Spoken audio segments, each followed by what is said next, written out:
On the night of February 1st, 1959, 9 experienced Soviet hikers cut their way out of a tent. They cut from the inside. They ran barefoot, half-dressed, into a forest where the temperature was 30 degrees below zero. Within hours, every one of them was dead. The tent was undamaged from outside. Their food was still in it. Their boots were still in it. Whatever made them run, they preferred it to staying inside. This is the case file for February 1st, 1959. Kholat Shakhl, the Northern Urals. This is the Forgotten Files. There is a question that has shadowed this case for 67 years. It is not the question most people ask. Most people ask, what killed them? We know in clinical terms what killed them. 6 died of hypothermia.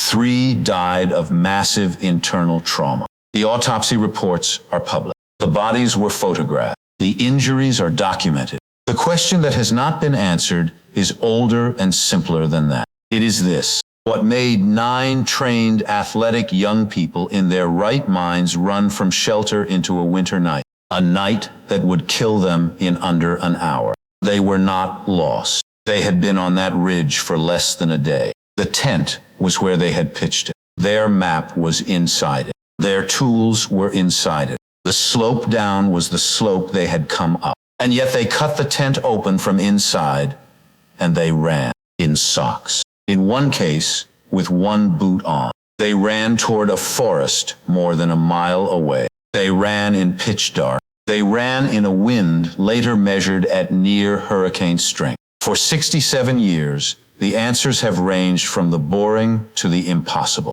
Avalanche, infrasound, a military test, a weapons accident, wolves, the KGB, an indigenous attack, a Yeti, a UFO. The list is long because the case is strange. In 2020, the Russian Federation officially closed it. They said it was an avalanche, a specific, narrow, technical kind of avalanche that 1950s investigators had no way to model. A year later, 2 Swiss engineers published the math. But the autopsies didn't change. The radiation on the sweater didn't change. The orange spheres in the sky didn't change. And the question that has shadowed the case for 67 years didn't entirely change either. Tonight, we walk through it. The expedition, the tent, the cedar tree, the ravine, the bodies in the order they were found, the autopsies signed and dated, the radiation, the investigation that ended with the words compelling natural force, and the 2021 avalanche model that finally fit most of the evidence, most of it. The story begins not on the mountain, but in a classroom in Sverdlovsk. Sverdlovsk is the city now called Yekaterinburg. In 1959, it was a closed industrial city, home to nuclear research, military aviation, and the Ural Polytechnical Institute. The institute trained engineers for the Soviet defense program. Most of the people in this story were students there. The leader of the group was a 23-year-old named Igor Dyatlov. Dyatlov was a final-year radio engineering student. He was small, wiry, methodical. He had designed the tent stove the group would carry. Friends said he was the kind of leader who triple-checked his map. He had organized 7 previous expeditions. None of them had killed anyone. The trip was a Category 3. Category 3 was the highest difficulty rating in the Soviet sport hiking system. Anyone who completed it earned a Master of Sport certification. The route was about 190 miles on skis through the northern Urals in the dead of winter. The plan was 16 days. The destination was a peak called Otorten. Otorten sat in a region used almost exclusively by reindeer herders and the indigenous Mansi people. It was empty country. It was meant to be empty country. 10 people set out. Igor Dyatlov, age 23. Zinaida Kolmogorova, age 22, an experienced hiker, one of 2 women in the group. Lyudmila Dubinina, age 20, a third-year economics student who took most of the photographs we still have. Yuri Doroshenko, age 21, a strong skier, and Zinaida's former boyfriend. Yuri Krivonashenko, age 23, a graduate engineer who had worked at a closed nuclear facility called Mayak. Rustam Slobodin, age 23, a graduate engineer who carried his mandolin into the woods. Nikolai Sibo-Brignol, age 23, a civil engineer whose father had been a French communist executed in the Stalinist purges. Alexander Kolovatov, age 24, a quiet man studying nuclear physics. And the 10th member, Yuri Yudi. There was one more. Late additions to the manifest are common in Soviet hiking records, but his addition raised eyebrows even at the time. His name was Semyon Zolotaryov. He was 38. He was a decorated combat veteran of the Second World War.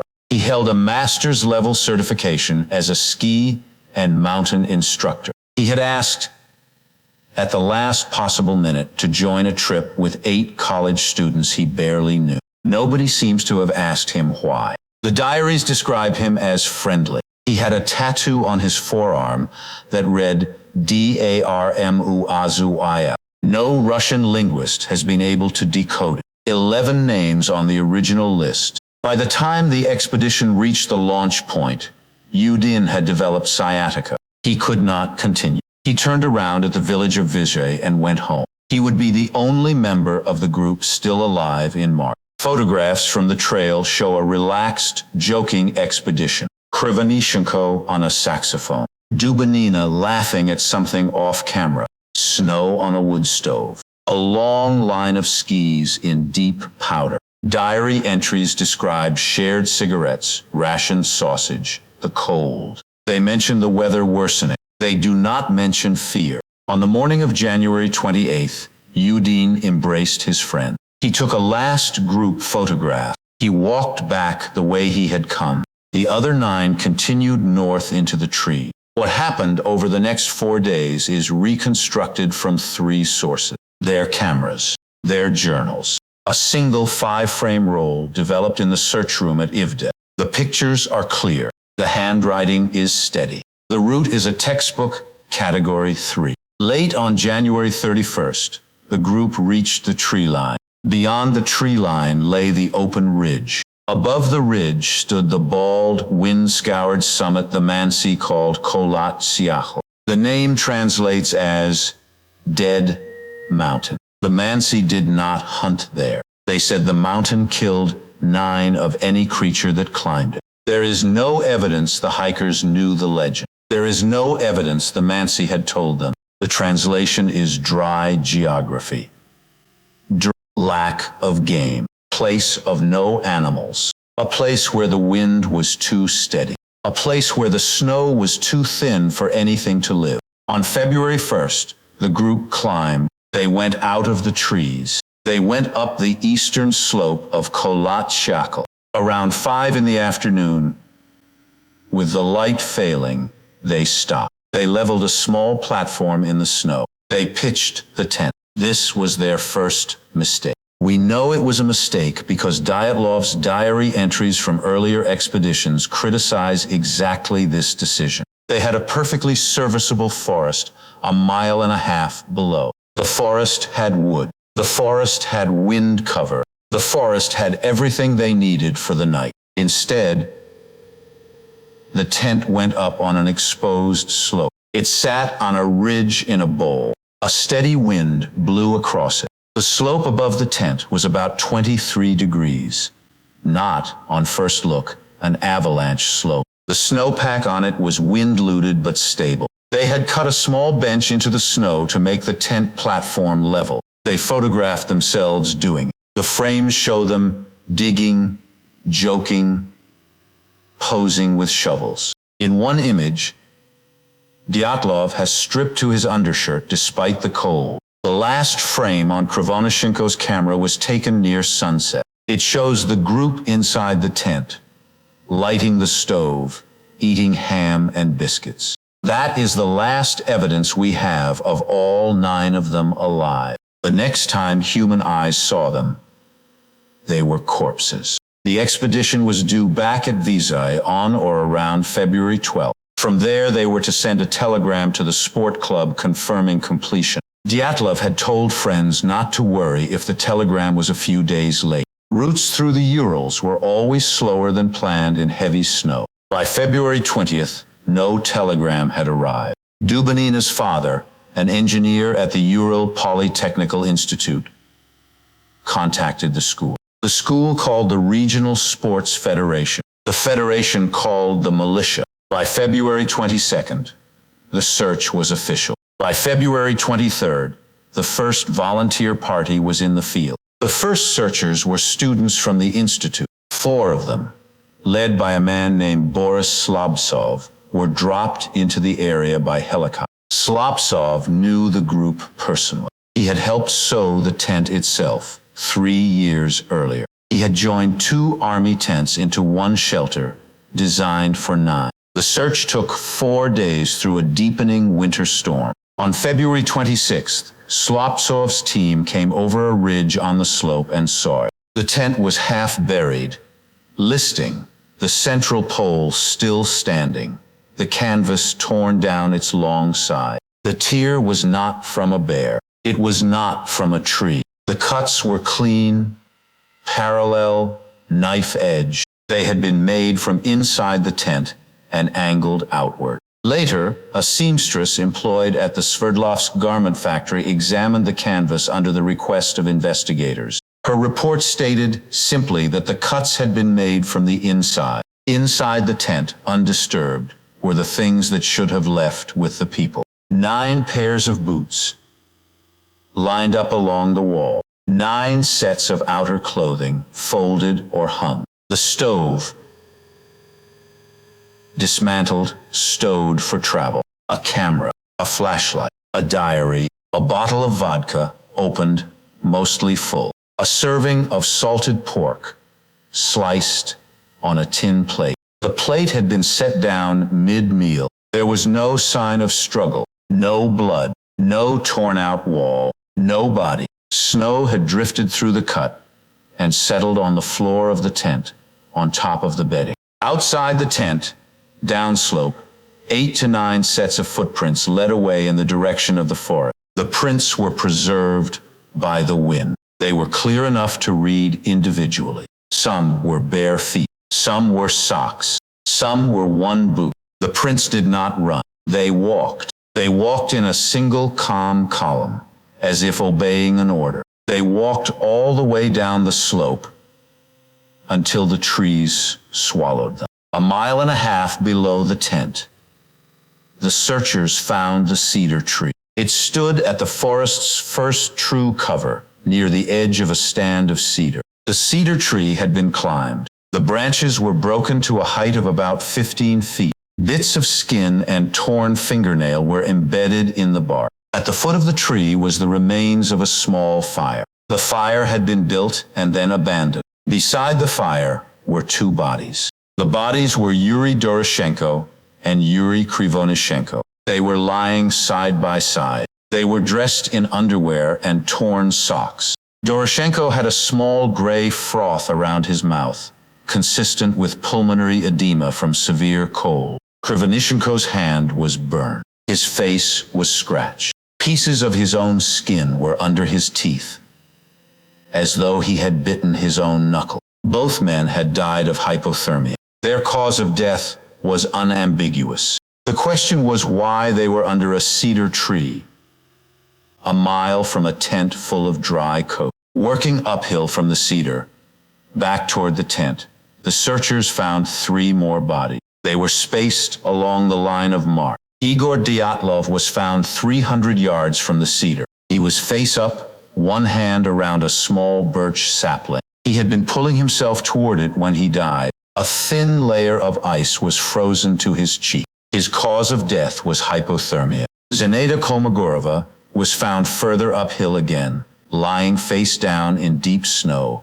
her arms tucked beneath her body. The searcher who found her, a man named Mikhail Sharavin, said she looked as though she had been crawling. Her cause of death was hypothermia. A week later, on March 5th, after probing the snowbanks with avalanche poles, the searchers found Rustam Slobodin. He was face down between Dyatlov and Kolmogorova, almost on a straight line. He had a small crack in his skull, considered too minor to be the cause of death. His cause of death was officially listed as hypothermia. That was 5 bodies. The searchers, the investigators, the Soviet press, the families, all of them assumed 5 was the count. The other 4 were assumed to be in the snow, or further down, or possibly past the cedar, lost in the forest beyond. But the snow was deep. The forest was wide. As winter turned to spring, the search continued without success. Dogs were used. Soldiers were used. Photographs were taken from the air. For 2 months, nothing. Then in early May, the snow on the slope began to melt. On May 4th, in a ravine 75 meters past the cedar, a search party probed soft snow with a pole. The pole struck cloth. Then something more. What they pulled out of that ravine over the next 5 days changed the case. It stopped being a sad story about hypothermia. It became something else. 75 meters past the cedar, in a fold of land hidden from wind, the searchers exposed a small den. The den had been dug by hand into the floor of the ravine and floored with cut fir branches. The branches were arranged carefully. The hands that had cut them had taken time. Whoever made the den had known what they were doing. Inside the den and around it were the last 4 bodies.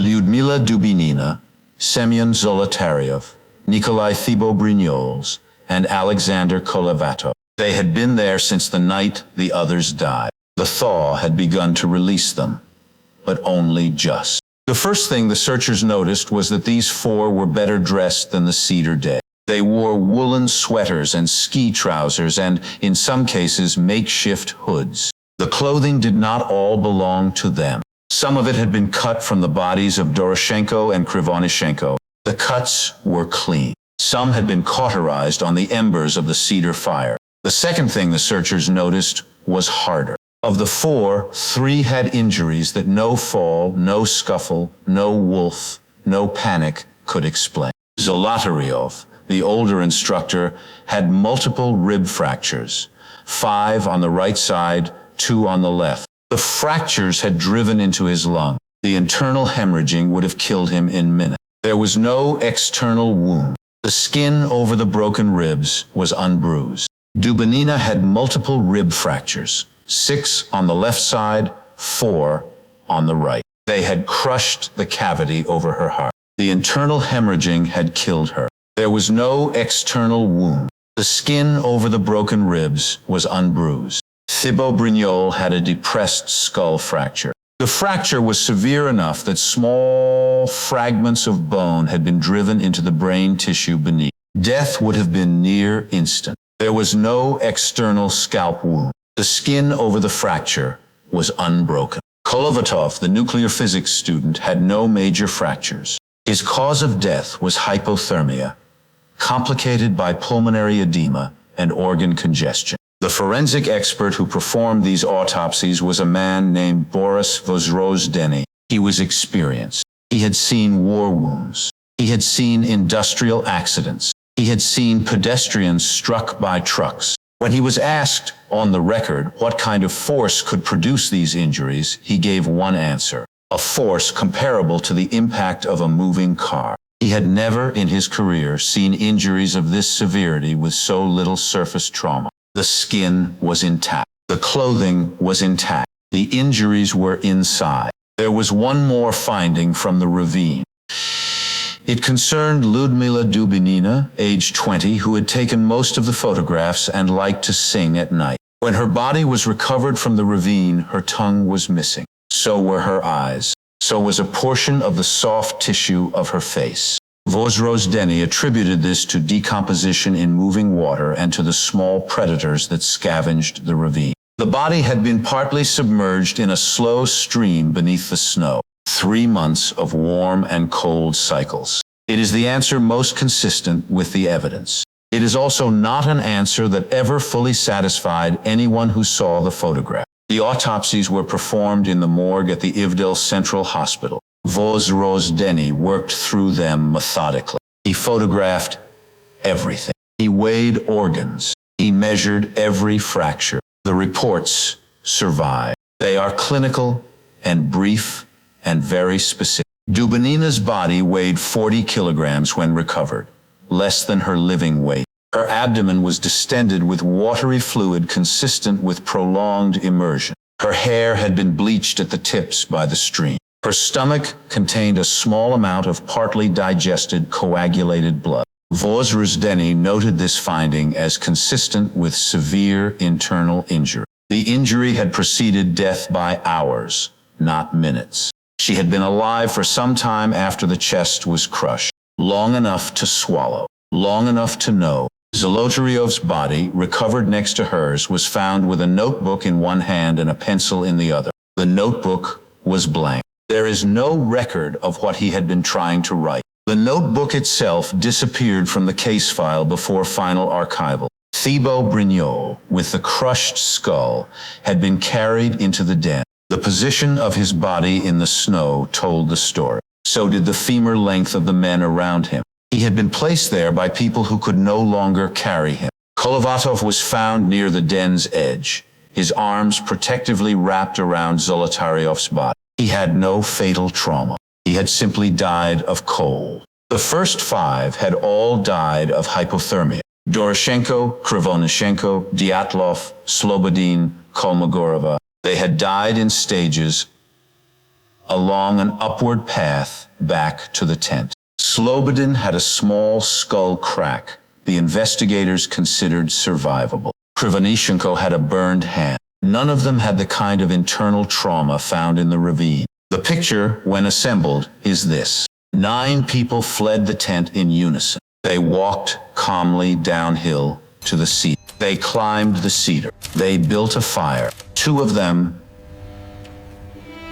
Doroshenko and Krivonyshenko, died first, beside the fire, of hypothermia. The rest made a decision. They cut clothing from the dead. They tried to walk back to the tent. 3 of them, Dyatlov, Slobodin, Kolmogorova, collapsed on the way. The remaining 4 took shelter in the ravine. At some point during the sequence, 3 of the 4 sustained fatal injuries. The injuries were severe enough to kill them. No one in the den could see them on the outside of the body. The injuries appear to have happened while the wounded were still moving, still wearing clothes, still upright enough to be carried. That is the picture. None of it is in dispute. All of it is in the autopsy reports. What is in dispute is what produced the picture. Then there is the laboratory finding. In the spring of 1959, the bodies had been examined. The case was nearly ready to close. Then Lev Ivanov,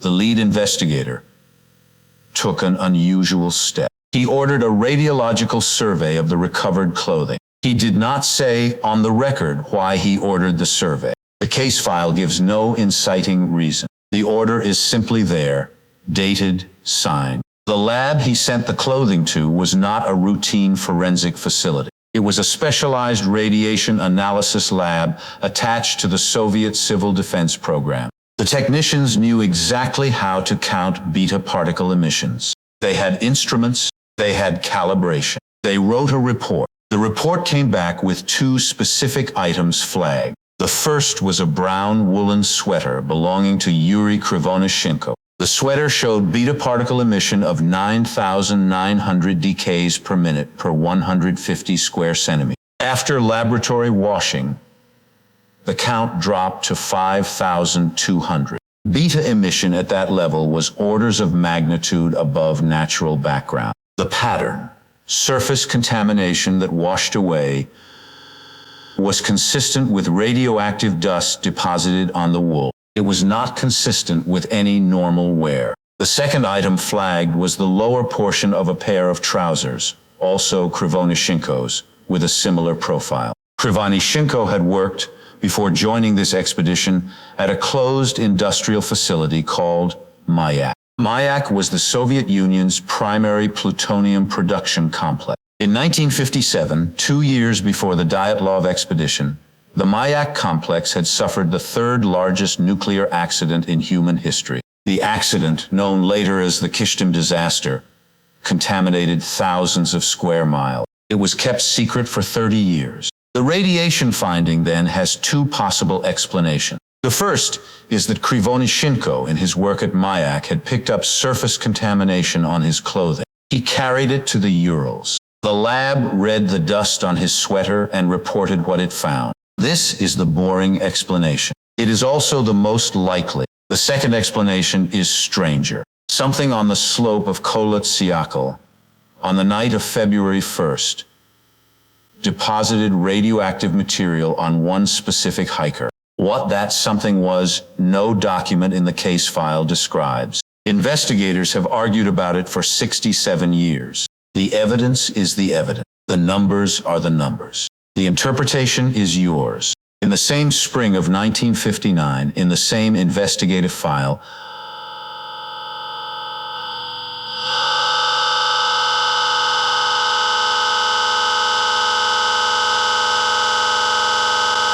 it is the strand most often dismissed and most often returned to. In the weeks before and after the deaths, residents of the northern Urals saw orange spheres overhead. The spheres were described as moving slowly. They were described as silent. They were described as the size of the moon. They were seen from the Mansi villages around Ivdel. They were seen by a meteorological observation post. They were seen by a Soviet Army patrol, which logged the sighting in writing. A separate party of hikers, camped about 30 miles south, also saw a glowing sphere. They were on the slope on the night of February 1st and 2nd. They reported it to investigators. Their statement is in the case file. The Mansi people, who lived in the region year-round, drew pictures of the spheres for the investigator. The pictures, according to a later interview by Lev Ivanov himself, were placed in the case file. The pictures, according to the same interview, are no longer in the case file. They were removed, Ivanov said, when the case was transferred to a different prosecutor. In 1990, more than 30 years after the case closed, Ivanov gave an interview to a regional newspaper. By then, he was dying of cancer. He had nothing to lose. He said two things in that interview that had not previously been on the record. He said that he personally believed the orange spheres were connected to the deaths of the hiker. He did not say how. He said only that the geometry, the witnesses, the pattern, the timing pointed in that direction. And he said this. He had filed an early report mentioning the sphere. He had then been ordered to remove them. The order came from a regional party official whose name he did not give. He had done so. He had then, he said, been instructed to find a natural cause and close the case. He had done that too. The natural cause he found in his final report was not avalanche. The report was dated May 28, 1959. Avalanche was not the word he used. The phrase he used, the phrase that has become famous, was compelling natural force. In Russian, sticky inaya sila, elemental force. A force not of human origin, against which the hikers, in his words, were powerless. He recommended the case be closed. The recommendation was accepted. The file was sealed. It would remain sealed for 34 years. In 1993, after the collapse of the Soviet Union, the file was declassified. Researchers, journalists, and the families of the dead read it for the first time. What they read is what we have been describing. In 2019, the Russian Federation Investigative Committee reopened the file. In 2020, they closed it again. This is the part of every Dyatlov story where the theories get listed. The camera usually lingers on the ones that sell. We are going to do it differently. We are going to walk through them in order of plausibility, from the ones the evidence will not support, to the one that in 2021, the math finally fit. For completeness,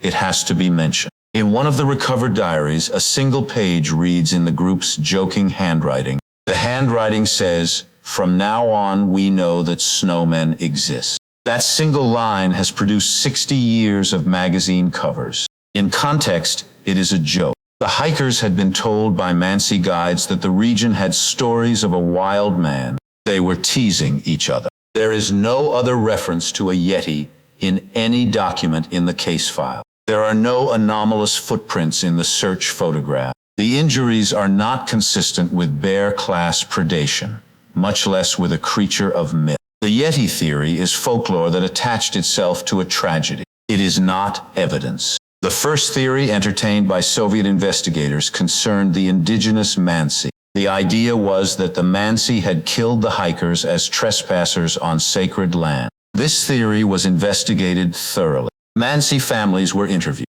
Witnesses were taken. The investigation concluded, within weeks, that no Mansi were anywhere near the slope on the night of February 1st. Footprint analysis showed no Mansi tracks at the tent or on the slope. The Mansi themselves, as we have seen, became witnesses for the investigation, not suspects. The theory was abandoned in 1959 and has stayed abandoned since. The northern Urals had Soviet labor camps. It was not impossible, in principle, that escapees might have come across a tent at night. The theory does not survive contact with the evidence. The footprints leaving the tent showed only the boots of the hikers, not unfamiliar boots. Nothing was stolen. The vodka was untouched. The cash and rations were inside. An attacking party would have taken something. The injuries to 3 of the bodies were not consistent with assault. There were no cuts, no defense wounds, no entry trauma. The theory is logically appealing and forensically empty. A cold night animal panic was floated early. Animal sign at the cedar was negligible. There was no blood spoor uphill from the tent. A bear in February, in that region, would be in torpor. Wolves leave, bite trauma. The bodies showed none of it before death. The theory was discarded by Soviet investigators in 1959 and has not been seriously reopened since. This theory imagines a fight inside the tent escalating to violence and panic. It does not survive the cuts. The cuts were on the inside of the tent, made calmly enough to be parallel and clean. The footprints leaving the tent walked in formation, not in scatter. 3 of the dead were carried deliberately into a hand-built shelter by surviving comrades. None of the survivors fled in another direction. The group acted until the very end as a group. Whatever was happening, they were all on the same side of it. Now we move into territory where the evidence at least gestures at the theory. There are reasons to consider it. The orange spheres in the sky were real and well documented. The radiation on Krivinashenko's clothing was real and measured. The case file was sealed. The investigator was ordered to omit the spheres. These 4 facts, taken together, sketch the outline of a weapons test the state did not want investigated. But the outline does not survive specifics. The radiation matched surface dust from a workplace, not blast contamination. There is no whole body dose, no thermal flash damage, no hair or skin alteration consistent with detonation. The spheres in the sky, meanwhile, have been correlated since 1959 with Soviet rocket tests. Aviation historians link them to R-7 ICBM and R-12 missile launches. The launches came from Plesets and Kapustin Yar. Those launches deposited re-entry debris that glowed orange against the night sky. The dates of 2 known R-7 tests bracket February 1st, 1959. A test does not require the killing of 9 students. The state, when it wished to suppress evidence, suppressed evidence. It did not stage natural cause autopsies on chest-crushed bodies and hide the bodies in a publicly searchable ravine. The weapons test theory accounts for the spheres. It does not account for the bodies, the cedar, the fire, the den. It is a partial answer that explains the wrong half of the case. In 2013, an American writer named Donnie Eicher published a book titled Dead Mountain. He proposed something specific. The symmetrical dome of Kholat Shakal in a high winter wind would generate a Kármán vortex street. The vortex street, in turn, would generate infrasound. Infrasound is pressure waves below the threshold of human hearing. In laboratory studies, infrasound has been correlated with feelings of dread, panic, and unreasoning fear. The Eicher theory is elegant. It explains the running. It explains the calm, formation-like footprint. It It explains why 9 experienced people would prefer -30 open air to the noise inside their own skull. What the theory does not explain is the chest fractures. Infrasound does not crush ribs. Infrasound does not break a skull. It does not deposit radioactive dust. It does not put a notebook in Zolotaryov's hand. It is a theory of the panic, perhaps. It is not a theory of the deaths. It also fails on field measurement. On subsequent visits to the site, atmospheric researchers have not produced infrasound at the predicted intensity. The theory remains plausible for the panic. It is unsupported for everything else. Which brings us to the answer that in 2020 and 2021 became official. In 2019, the Russian Federation Investigative Committee opened a fresh review of the case. They sent investigators to Kholat-Syakhl in winter conditions. They ran helicopter surveys. They re-examined the autopsy photographs with modern forensic specialists. They interviewed surviving witnesses, including Yuri Yudin himself, before his death in 2013. In July of 2020, the committee announced its conclusion. The cause of death was a snow slab avalanche. The slab had been initiated above the tent. It had collapsed onto the sleeping hikers from the uphill side. The hikers, partly buried and partly injured, had cut their way out. They had retreated downhill to the tree line, expecting the avalanche to continue. They had attempted to wait it out. They had built a fire. They had lost the cold equation. 3 of the 4 most badly injured had died of their internal trauma. The other 6 had died of cold. The announcement was met with skepticism. The slope was wrong. The angle was wrong. The snow conditions did not look right. The bodies were too far from the tent to have crawled with crushed chests. There had been no avalanche debris around the tent when the searchers arrived. In January of 2021, 2 Swiss engineers addressed every one of those objections in detail. Johann Goma of EPFL, Alexander Puzrin of ETH Zurich.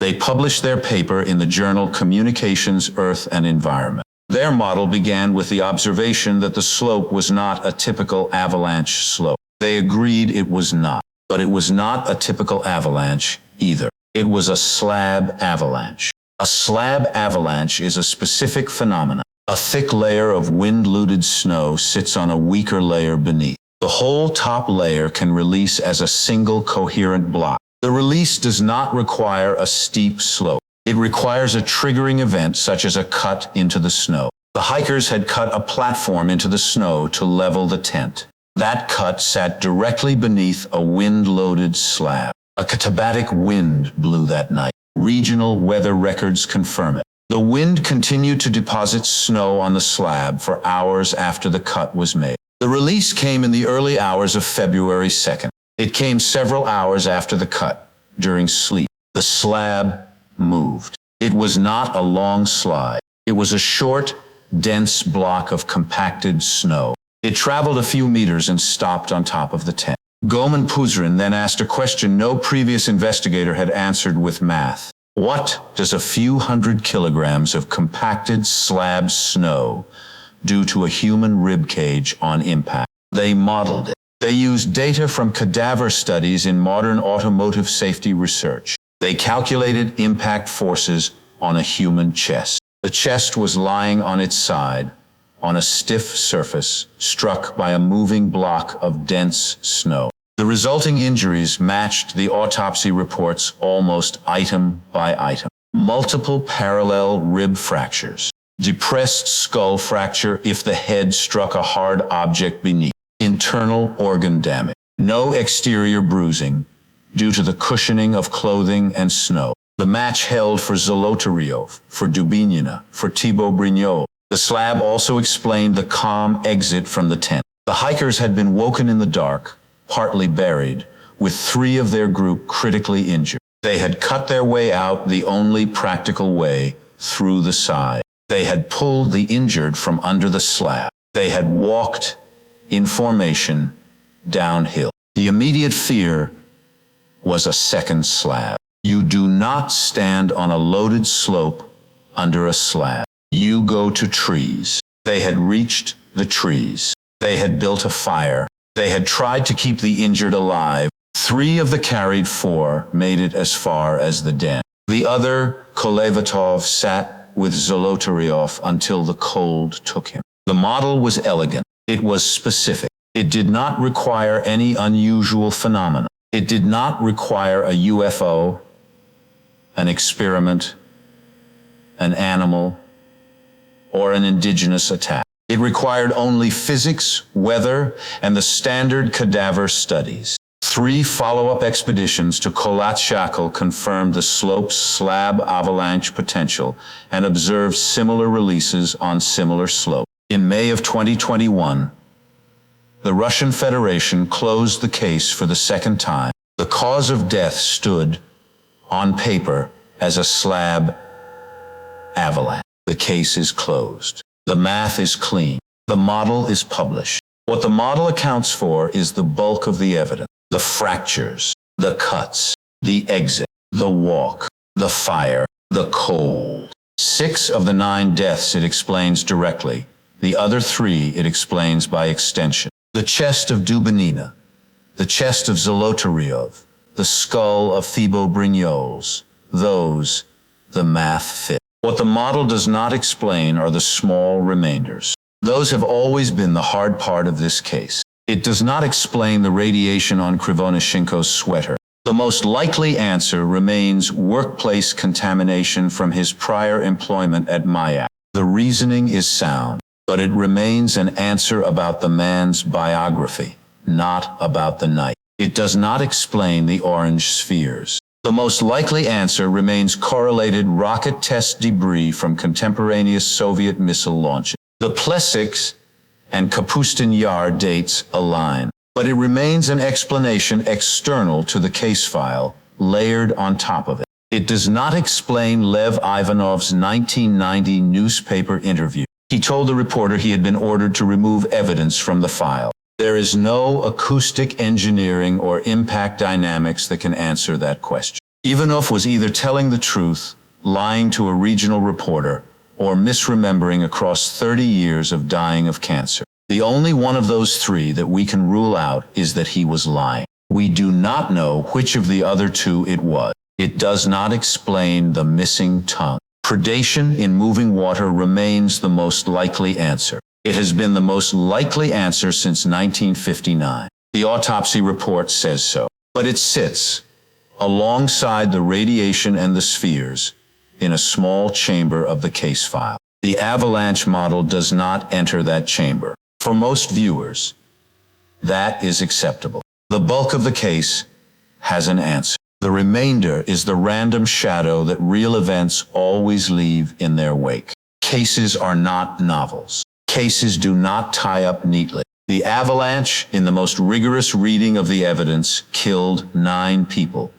The rest is noise. For some viewers, the remainder is not acceptable. They look at the radiation, the spheres, the missing tongue, the missing note, the disappeared drawings, the order to suppress evidence. And they say the remainder is what the case actually is. The avalanche is what the state could permit itself to write down. We will not arbitrate between these views. The evidence in its entirety is in the case file. The case file is publicly accessible. You can read it yourself. Here, at the end, is the thing that has bothered every investigator who ever read this file. It bothers us. 9 people walked out of a tent on Kholat-Shakil. They walked calmly, in formation, in the dark, into a night cold enough to kill them. They built a fire. They cared for each other. They cut clothes off the bodies of the first dead